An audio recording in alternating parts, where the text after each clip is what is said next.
tardes, chicos. Buenas tardes, buenos días y buenas noches. Estudiantes de arquitectura, todos los presentes, profesores, personas que ven esto, personas que me ven para burlarse de mi persona. Emerson.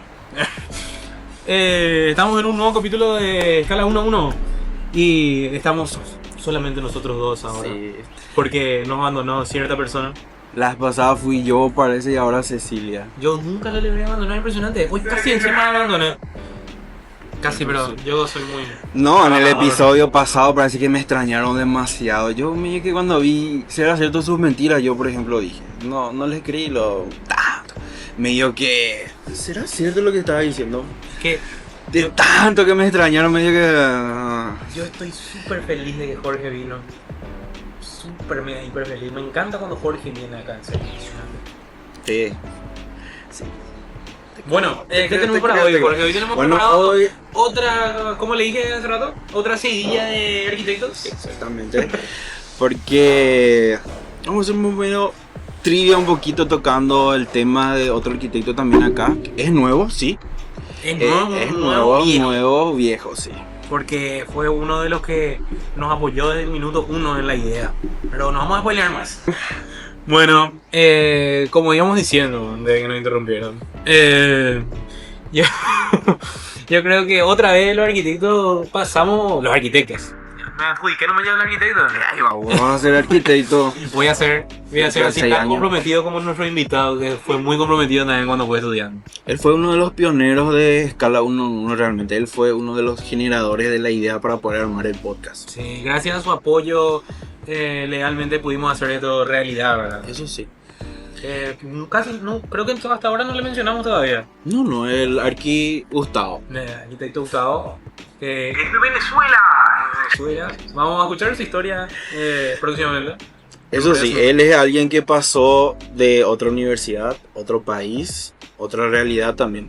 Vamos a contarle, o sea, nos va a contar su experiencia de cómo es, por ejemplo, las diferencias entre la arquitectura venezolana, paraguaya, en tema de los alumnos, una comparación y algunos consejos también, porque él tiene mucho que dar realmente. Y también tiene consejo como estudiante y tiene consejo como docente también. Tenemos eso sí, esa data. Bueno, y vamos a introducirle, ¿verdad? Claro que sí. Y después pasar al arquitecto Gustavo, vamos a hacer la transición. Ahora mismo. Ya que, espera, yo voy a decir una cosa. Emerson, yo quiero que pongan, tipo, si es que hay un fanático de Escala 1-1 que demasiado le guste que Emerson esté acá, díganle a Emerson que venga, porque Emerson no quiere aparecer más. Es impresionante, se quiere quedar como producción para siempre. Bueno, vamos a introducirle algo. 1, 2, 3. Bueno, aquí queremos darte la bienvenida a este podcast. Te tengo que dar yo la bienvenida ya que Ceci no puede darte la bienvenida. Ella decía que ella siempre da la bienvenida. Esta vez no pude venir un poco, pero después nos vas a explicar en otro capítulo del por qué no pudo realmente. Yo quiero que me explique, Leandro, porque según yo iba a venir. No es que le extrañamos para nada, ¿verdad? Pero... Bueno. Yo soy el que estoy agradecido realmente. Primero que Escala 1-1 fue una idea bastante interesante, idea de pasillo de la universidad. Es una creación de ustedes realmente. Y me siento bastante emocionado porque realmente fue una conversación. Sí. Nace de una conversación que tuvimos. Y quedé asombrado con estos capítulos sucesivos que han generado. Con una calidad muy interesante, de lo cual yo me siento orgulloso no solo por participar, sino ser profesor de ustedes, realmente. Para los que no sabían, el profe estuvo muy presente con nosotros a medida que pasaba esta idea, se convertía en algo real, ¿verdad? Básicamente él fue uno de los pioneros en darnos la idea como para poder lanzarnos y armar el team de que es Escala 1-1, sí. Eso sí. Bueno, tenemos algunas preguntas que queremos hacerte, arquitecto. Primero, por ejemplo, vamos a rebobinar un poquito también el que sería tu etapa como estudiante. Eso sí es importante porque obviamente vos pasaste por un proceso de estudiante a profesional, ahora a docente. Y, por ejemplo, ¿cómo fue tu etapa como estudiante en arquitectura? Mira, yo soy un embajador del estudiante de arquitectura. Jamás dejaré de ser un embajador del estudiante de arquitectura y del estudiar arquitectura.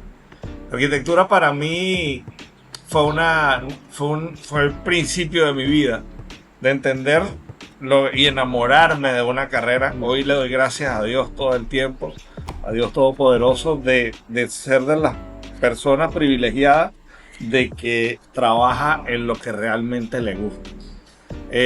Mi carrera de arquitectura pues inicia en Venezuela. Yo soy venezolano, pues ya saben. Soy un profesor de aquí de la Universidad Católica, pero sí tengo cierta experiencia como docente en Venezuela. Estudio en la Universidad de los Andes.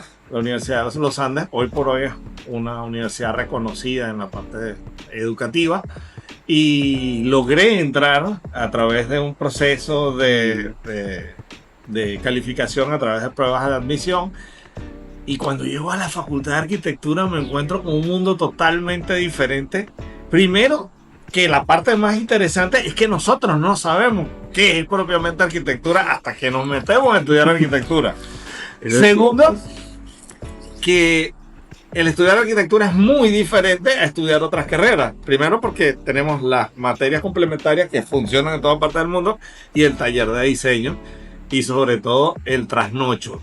O sea, que el arquitecto, el estudiante de arquitectura que no empiece a entender de que el trasnocho es parte de su etapa de estudio, no estudia arquitectura como tal.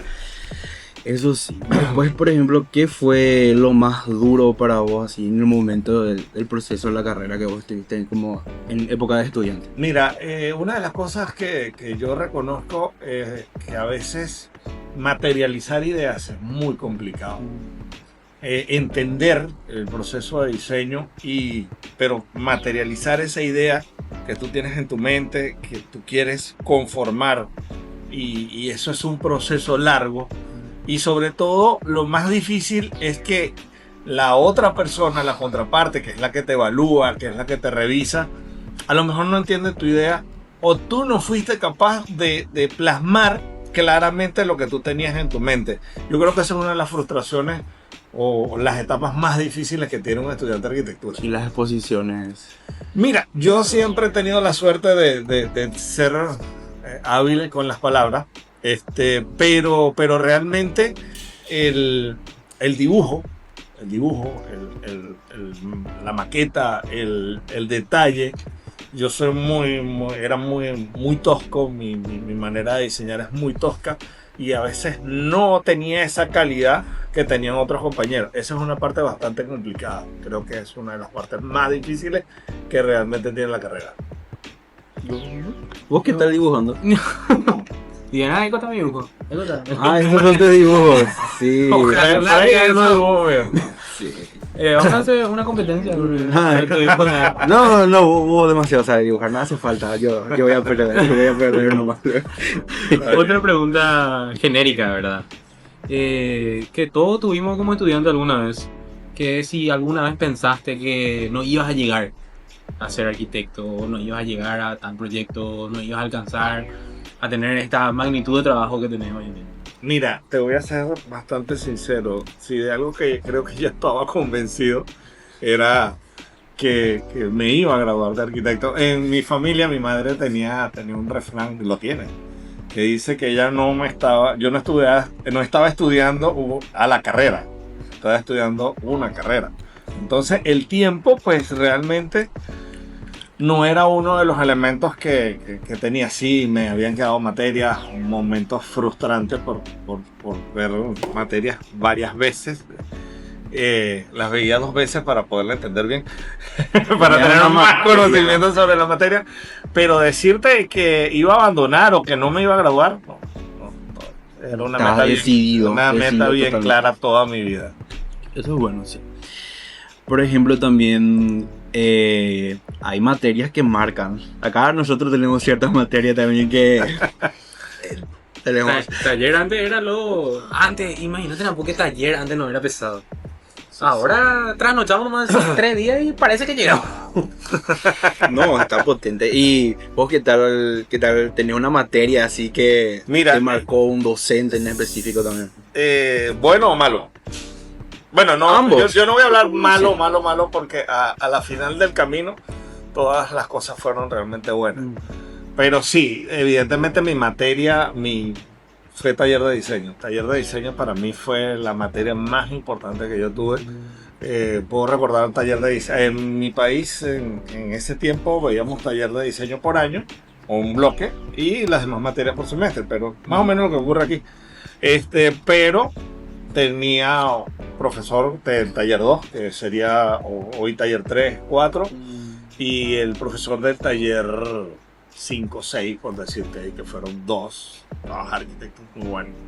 Tuve la oportunidad de ser alumno del profesor Luis Ramírez, que fue de la segunda promoción de arquitectos de Venezuela.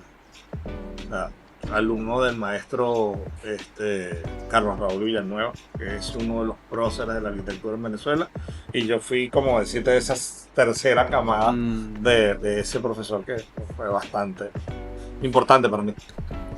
O sea que sería prácticamente una cosa de la universidad que nunca te vas a olvidar. Que nunca te vas a olvidar. Jamás me voy a olvidar de la universidad. No te preocupes, todo eso ocurre en vivo.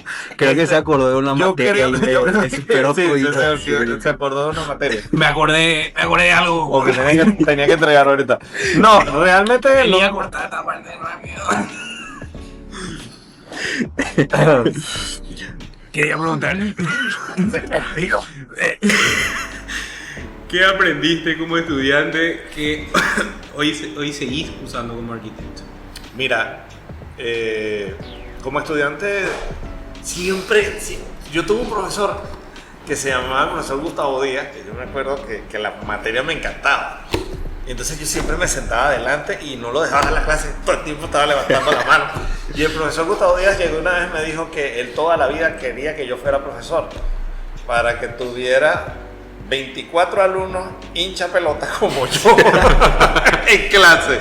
Yo le dije, bueno, gracias, profesor. Realmente una de las cosas que siempre quise ser docente de arquitectura era como para retribuir lo que la carrera me dio a mí. Sí tengo un punto de vista muy tácito en mi proceso de diseño, en mi proceso de evaluación. Nunca parto, no soy un cazador de errores. Esa es mi filosofía. Y hoy por hoy vuelvo a ser un prócer de esa manera de corregir. Es partir de la buena idea del chico, es partir de la buena idea de ese futuro arquitecto, explotar esa forma de arquitectura en vez de estar calculando, viendo, mira, esto está mal, esto no es así, esto es mi manera de pensar. Y eso nació específicamente por haber sido estudiante. Me parece la mejor manera de... Es un buen consejo, realmente es un buen consejo. No, es que realmente es la manera. Tú tienes que buscar siempre los puntos positivos de tu proyecto. Tú tienes que partir de eso que es la gran idea, que es el foco ahí prendido, y apoyar a ese desarrollo para que ese foco, esa idea, no se pierda en el proceso de diseño.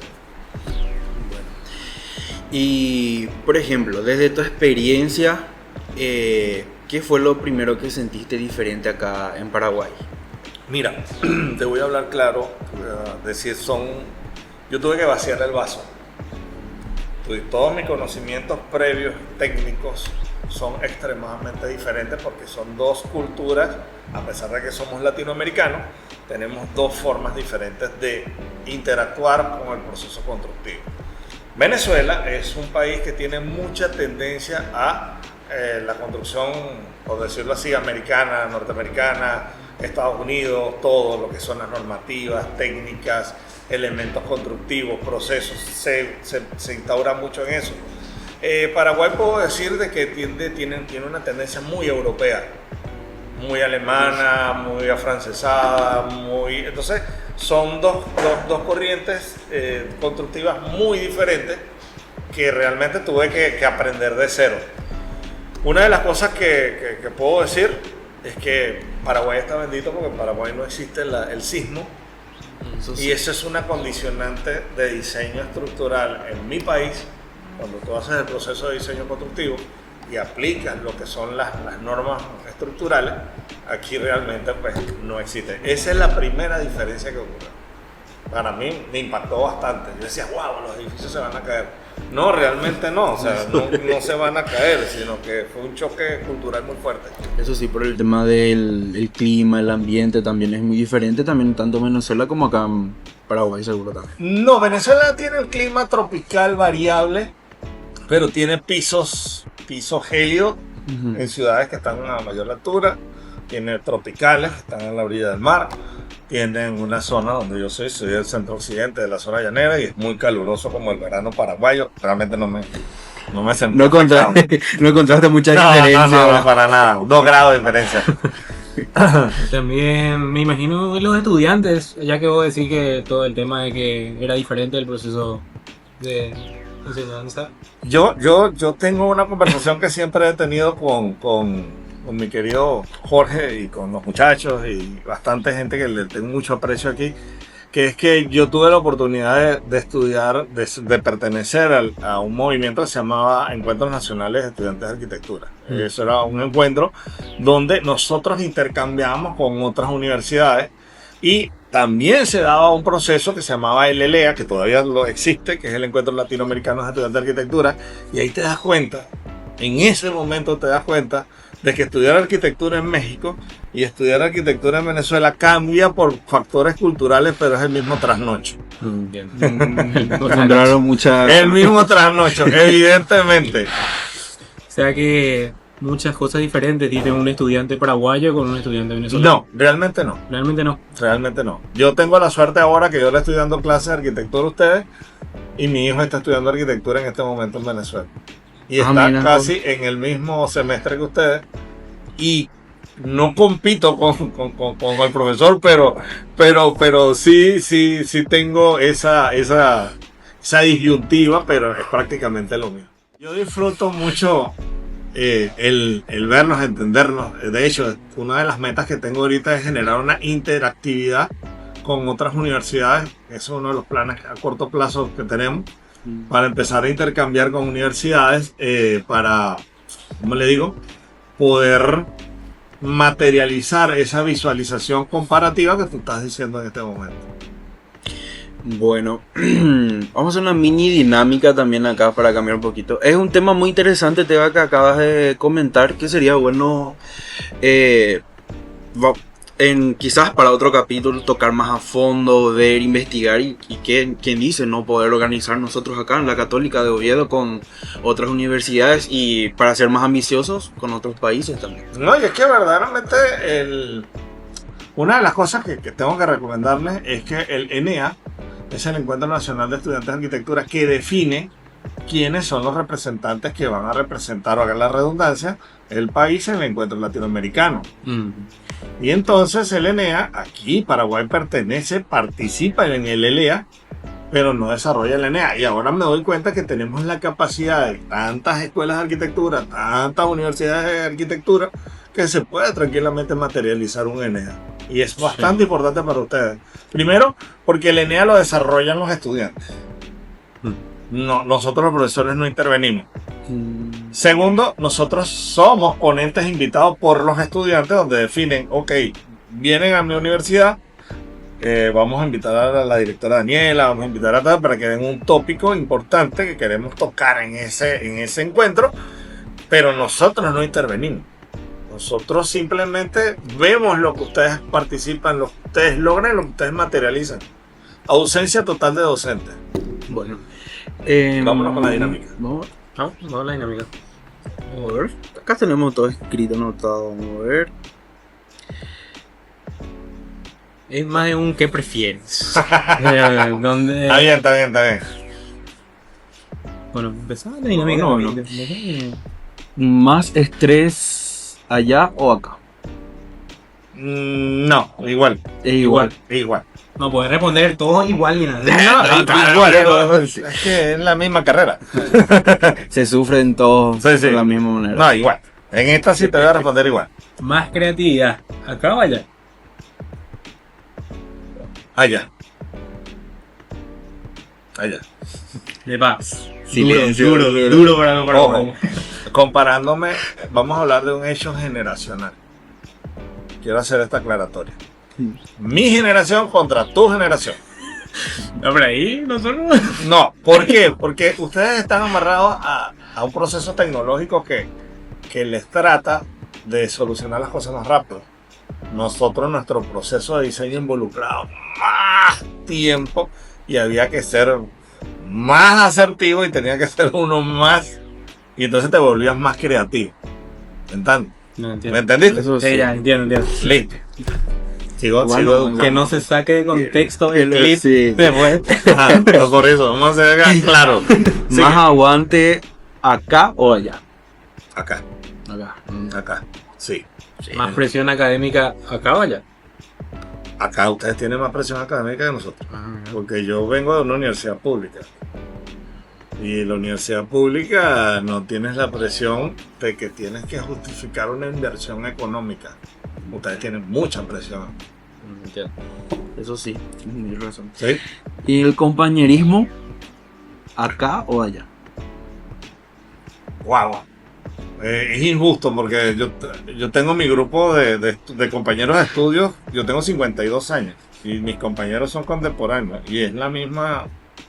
Es el mismo compartir día a día. Hola, buenos días, ¿cómo están? Todo eso. Entonces yo creo que el compañerismo es injusto. Eso es algo muy personal. No voy a contestar. Está bien. Se queda Salto. en Sí, neutro, salto, neutro. porque aquí he visto ejemplos de compañerismo muy solidarios. Sí, sí. Bueno, ya que termina, ahora por ejemplo, volviendo al tema de Venezuela a Paraguay, ¿cómo fue llegar a Paraguay como arquitecto para vos? Mira, primero que ustedes tienen un refrán muy hermoso que dice que Paraguay es el país de los amigos. Y realmente tiene una lógica muy racional que para poder entrar en el contexto constructivo te necesitas a alguien que te presente, que te conozca, que tal. Y yo no llegué como arquitecto a Paraguay. Yo llegué invitado autoinvitado por la Federación Venezolana de Karate Do. Yo soy maestro de karate y era en el ámbito deportivo. No venía en el ámbito ni profesional ni académico. Y al final cambió todo. Y al final me cambió todo. ¿Qué más realmente. preguntas vos tenés también, Sí. Miguel? Y con respecto a la profesionalización, ¿en qué momento uno deja de pensar como estudiante y empieza a pensar como un arquitecto? Mira, me está conversando con Jorge en la previa. Le comenté que yo tuve la oportunidad, el día que entregué mi tesis, me esperó uno de los profesores que se llamaba Ronald Skinner y me dijo felicidades arquitecto. Y yo le dije no, ¿cómo me va a decir arquitecto si yo apenas estoy entregando la tesis? Mira, yo creo que el arquitecto empieza a madurar o a entender su proceso de compromiso con la arquitectura 5 años después. 5 años después. Sí. Yo creo que es el tiempo suficiente como para entender lo que y traspolar todo ese conocimiento que académico y ponerlo en acción. 5 años. Así que ya saben. O sea, 5 años más. Claro, importante algo que tiene que saber el egresado de arquitectura. El egresado de arquitectura tiene que sentirse arquitecto desde el momento que tiene el título. Desde el momento que se certifica de arquitecto, yo tengo que tener en mi mente que soy arquitecto. Parte de mi metodología académica es esa. Pensar como arquitecto, pensar que el proyecto que aparece como un ejercicio, la manera en que tú puedes resolver ese proyecto, es sentir de que tú lo vas a construir. Si tú no sientes que lo vas a construir, ese proyecto le falta esa esencia. Y nosotros, con el tiempo, aprendemos a intuir cuando los proyectos son carentes de esencia. Por eso ese es mi otro consejo más. También tengo una pregunta, o sea, un consejo que quiero que les dé a los estudiantes. Que es ¿qué le falta entender a los alumnos hoy en día? Wow, eso es un tema creo que bastante complicado. Mira, yo creo que el problema generacional que están viviendo ustedes es más complejo que el que viví yo. Yo soy de la generación que más llamada generación Z, y la generación Z viene desde un teléfono analógico y llegó al celular digital. O sea, pasé por un proceso tecnológico, pero ustedes nacen en ese proceso tecnológico donde la información la tienen más rápido, donde pues no puedo resolver el proyecto, entonces llamas a Gemini y le digo, Gemini, échame una manita, necesito que me hagas el proyecto, y Gemini te hace el proyecto. Entonces claro, tú te estudias tu proyecto y lo presentas, pero no se están dando cuenta de que ustedes van a un campo laboral donde la persona al que le vas a hacer ese proyecto puede ser una persona bastante astuta y bastante inteligente. Eso sí. Y entonces si esa persona entiende que lo que hiciste fue simplemente utilizar las herramientas tecnológicas para darle algo, entonces ahí, en ese momento, estás perdiendo tu capacidad creativa. Entonces, mi respuesta ante esta situación, que ustedes están siendo atacados, lo digo brutalmente, ustedes están siendo golpeados por una teoría absurda que hay por ahí que dice que la IA va a hacer desaparecer al arquitecto, y es muy fuerte porque yo nunca viví esa situación. O sea, yo nunca competí con una inteligencia artificial que quiere quitarme mi cargo, y ustedes lo están viviendo.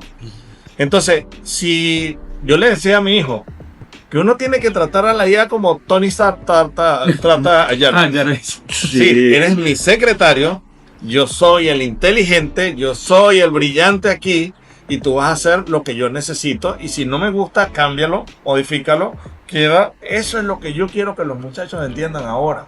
Sería más bien utilizar como herramienta, porque eso sí, cabe destacar también que el arquitecto no se encarga solo de que sea lindo en el exterior. En el momento de habitar, por ejemplo, cuando una persona va a habitar. Justamente estuvimos viendo un documental con una docente del arquitecto Sergio Manes, creo que Sí. se llama. Él estaba haciendo una comparación entre la utilización de la IA. Y como vos mencionaste, es usar como herramienta. Porque eso sí, la inteligencia artificial nunca va a reemplazar la creatividad humana. Entonces, claro, ahora está pasando eso. Están pasando de que ustedes llegan, no ustedes, pero sí. Ese sí permitimos, Ciertos Marqués. estudiantes nos llegan con unas ideas maravillosas generadas por inteligencia artificial, que creen que solucionaron el problema inmediato, pero no están pensando a futuro. Entonces así digo, mi consejo es, la tecnología es para saberlo usar.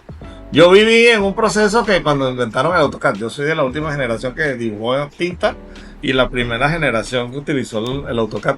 Y decían en ese tiempo que el AutoCAD iba a desplazar a los dibujantes, y en cierto modo ocurrió algo parecido, pero no mató a la arquitectura. Otra cosa que es importante que quiero que sepan, ustedes ahora están en un proceso de aprendizaje de diseño. Pero después a ese proceso de diseño le van a cargar lo que es el conocimiento estructural, constructivo y presupuestario, costos. Entonces, una cantidad de información que yo no creo que sea fácil desplazar a un arquitecto que maneja todos esos ítems en uno solo. Eso sí. Bueno, ahora, llegando ya a la parte semifinal, queremos tocar también el tema de más consejos también para los estudiantes. Por ejemplo, que eso sí, hay compañeros que a veces se comparan mucho con otros compañeros, quizás un poco más avanzados o un poco más atrasados, y a veces les llega a desmotivar eso. Y vos, por ejemplo, sienten que ya no pueden más, desde tu perspectiva, ¿qué consejo vos les darías? Mira, no todos los trabajos que hacemos en arquitectura son iguales. No todos los arquitectos somos iguales. En otras universidades hay profesores que pertenecen a un grupo, un departamento, una tendencia, y el muchacho tiene la libertad de decidir hacia dónde se va. Entonces, ese tipo de estudiantes que a veces se sienten minimizado porque otro genera un producto arquitectónico bastante elevado, no te tienes que limitar, todo tiene su proceso, cada quien tiene una etapa que cumplir, pero la única manera de cumplir esa etapa es agarrando unas cosas que son cuadradas, que tienen hojas en el medio, que tienen unas letras, y cuando tú asocias esas letras tienen oraciones, y eso se transforma en información. Si tú no lees, si tú no te educas, si tú no agarras tu tiempo en el teléfono y empiezas a leerte un libro, porque jamás en el teléfono vas a entender lo que es un proceso de alimentación de información como te la da un libro. Entonces, lamentablemente es una cuestión que no esperes que tengas 37 años para decir, oye, me leí un libro muy importante, que la culpa es de la vaca. cualquier La tontería. famosa Biblia de la arquitectura. No, el Newfer nunca te lo vas a leer, olvídate. El Newfer no te lo vas a leer jamás. ¿Dónde termina la parte donde los enamorados terminan juntos? Sí, no, el Newfer, no te lo vas a leer nunca. Una última pregunta, profe, antes de terminar. ¿Qué cosas crees que nunca un estudiante debería olvidar en su carrera? Mira, yo creo que lo más importante para un estudiante es saber el esfuerzo, o sea, que te ha costado llegar a donde llegues. Si tú olvidas todo el proceso, toda esa etapa anterior que te va a lograr llegar a este nivel, entonces no estás haciendo nada. Realmente todos esos dolores de cabeza, todas esas partes, que yo las recuerdo ahora gratamente, y yo creo que en ese momento no era muy grato, pero yo les garantizo que se les va a transformar en un muy bonito recuerdo. Entonces jamás olvidar los esfuerzos que tú hiciste para poder llegar a ser un profesional que vas a ser. Y que yo estoy convencido de que aquí hay bastantes alumnos que lo digo, yo a mis muchachos les digo, bueno, ustedes van a ser como bienvenidos, felicitaciones a los próximos premios nacionales de arquitectura. Eso tienes que hacerlo, y eso siempre lo hago. Y bueno, que algo importante de este episodio es que nadie llega fácil. Y aunque cambie de país, la universidad, la realidad y el En proceso, todas partes en arquitectura se sufre. Sí, Pero es para bien. Eso es. No, es una realidad que yo quiero que ustedes entiendan. Le vuelvo a repetir, como empecé el programa, lo voy a terminar. Yo soy un embajador, me declaro un embajador de los estudiantes de arquitectura y del estudio de arquitectura. Soy un embajador. Me encanta el proceso de estudiar arquitectura y que la gente lo disfrute realmente. Está bien. Y bueno, Arqui, muchísimas gracias por compartir tu experiencia y consejos también acá con nosotros. Esta vez nomás no está Cecilia. En el episodio pasado yo no pude aparecer por el tema de arquitectura y esta vez no sé un poco qué tal les fue. He visto, me extrañaban demasiado. Sí.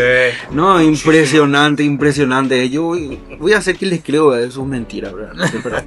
Bueno, gente, esto fue Escala 1-1. Otra vez, profe, gracias por participar y esperamos volver a compartir contigo en otro episodio. No, evidentemente pues soy fan. Me siento que bastante comprometido con este programa y realmente pues me encanta acompañarlos en ese proceso creativo, que también esto es parte de eso. y te agradecemos mucho también por eso, profe. Y en esta seguidilla de arquitectos que estamos entrevistando, uno de los pioneros en esta idea, como embajador de los estudiantes que es. Muy acorde realmente a lo que es la esencia de la casa. No, gracias a la universidad. Yo tengo un agradecimiento con Paraguay, evidentemente, porque Paraguay me abrió las puertas. Yo me siento un muy buen invitado. ¿Cierto? ¿Por qué todavía no le invitaste, Terere? Y no quería. Yo Previo sí dijo tiene que que no ver. quería. No, tenés que tomarte Había tomado café y entonces café con hierba no paladea un No, pero después ya No, te vas a pero- acostumbrar ya. Pero bueno, les digo, yo estoy muy agradecido con Paraguay, evidentemente. Paraguay me abrió las puertas y también estoy muy agradecido con Coronel Oviedo. Mira, es una región donde me he sentido bastante recibido, y con la Universidad Católica, pues evidentemente estoy, y con ustedes me abrieron la puerta. Cuando vine a hacer los primeros cursos, pues fue uno de mis primeros alumnos, tú también, más que Elías, más que la gente que está por acá. Fueron mis primeros alumnos y realmente me abrieron esa posibilidad de que transformamos simplemente un curso en dinámicas bastante interesantes. Y ese fue el principio de esta historia, que espero que termine súper bien. ¿Ok? Bueno, nos vemos. Esto fue Escala 1-1. Nos vemos, chicos. Chau. Ceci, la próxima deja de faltar, por favor, Ceci. Basta. Tiene que traernos regalos. Tiene que traernos. Tiene que traernos algo. ¿Cierto? Tiene que traerle también. Ese va a ser su castigo. Tiene que traerle también la alianza. Y Dale. al profe. Y al profe, sí. Bueno, hasta luego. Hasta luego, nos vemos. Gracias. Corta.